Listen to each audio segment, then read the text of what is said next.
Ang malakas na amihan ay patuloy pa rin na nakakapekto sa malaking bahagi ng Luzon. At yun yung mapapansin, yung mga kumpulan na kulapan ay dulot ng low pressure area. Yung low pressure area, inyong makikita nasa labas ng ating Philippine Area of Responsibility.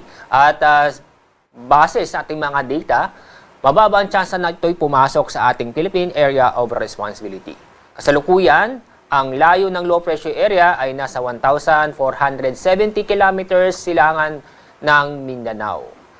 At inyong papansin, malayong low pressure area pero may mga kaulapan na umaabot sa ating bansa, lalong-lalo na sa Visayas sa Mindanao. Ay dahil sa trough ng low pressure area o yung extension area ng low pressure area. Itong northeast monsoon ay inaasahan natin na magpapatuloy ang epekto nito sa susunod na 2 hanggang 3 araw at maaaring maapektuhan ang Luzon kasama na rin ang Visayas. Samantala, itong trough ng low pressure area ay patuloy ding makakapekto sa ating bansa, lalo-lalo na sa Mindanao sa susunod na 2 hanggang 3 araw. At sa ating lagay na panahon ngayong araw, maulap na kalangitan at may mga pag-ulan. Kadalasan may hina hanggang sa katamtamang pag-ulan sa Cagayan Valley, Aurora, Quezon at kasama na rin ang Bicol Region. Samantala, itong lalabing bahagi ng Luzon kasama ang Metro Manila ay magiging maganda at maliwalas ang panahon. Kung saan ay bahagyang maulap hanggang sa maulap ang kalangitan maliban sa mga isolated na may hinang pag-ulan. Ang agwat ng temperatura sa Metro Manila ay 21 hanggang 30 degrees Celsius. At sa Baguio, aabot ng 15 hanggang 22 degrees Celsius. Dako tayo sa Visayas at Mindanao.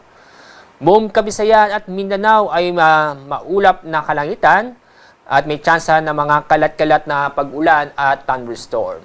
Kaya sa mga kababayan po natin sa Visayas at Mindanao, mag-ingat, maging alerto dahil sa mga posibleng pagbaha o pagguhol ng lupa dulot ng mga pag-ulan. Pagdating sa ating heat index, kahapon ang pinakamataas na heat index ay 40 degrees Celsius diyan sa Coron, Palawan, San Jose, Occidental Mindoro at sa Puerto Princesa City. Samantala, dito sa Metro Manila, umabot ng 32 hanggang 34 degrees Celsius. Ngayong araw, ang inaasatang heat index o pinakamataas na heat index ay aabot ding 40 degrees Celsius doon pa rin sa Coron, Palawan, San Jose, Occidental Mindoro at yun din sa Puerto Princesa City.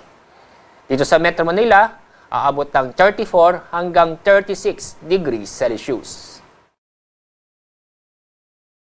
Ngayong araw, meron pa rin tayong gale warning o inaasahang matataas ang alon sa northern at eastern coast ng Catanduanes at northern at eastern coast ng Northern Samar.